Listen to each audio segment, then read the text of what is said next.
నీకు గుర్తుందా 30 days back మెట్రోలో అనుకోకుండా కలిసాం, మళ్ళీ నెక్స్ట్ డే కలిసాం, అలా ఇప్పుడు ఇలా. అదంతా అవ్వకపోతే ఇప్పుడు ఇదంతా అయ్యేదా? కొన్ని కొన్ని కోఇన్సిడెన్సెస్ భలే ఉంటాయి కదా. తెలుసా, not every consequence is a coincidence. ఏదైనా సరే మనం ఏమనుకుంటే అదే జరుగుతుంది. యాక్చువల్లీ నువ్వు నన్ను ఫస్ట్ టైం ఎక్కడ కలిసావు? ఆ రోజు మెడికల్ షాప్లో. ఈవినింగ్. నేను ఎప్పుడు కలిసాను తెలుసా?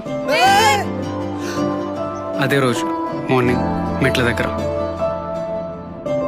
నీకు డాష్ ఇచ్చానే, అప్పుడే పడిపోయా నీకు. అంటే మెట్ల కింద, ఇంకా ప్రేమలో కూడా.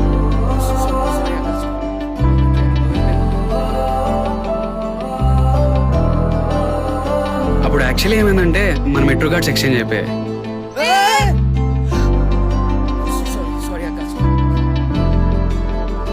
నేను బయటికి వెళ్ళి ఎగ్జిట్ అయ్యే టైంకి బ్యాలెన్స్ చూసుకుంటేనేమో తక్కువ ఉంది. అప్పుడే డౌట్ వచ్చి మెట్రో కార్డ్ చెక్ చేసుకుంటే అప్పుడు తెలిసింది మన కార్డ్ స్వాప్ అయ్యాయని.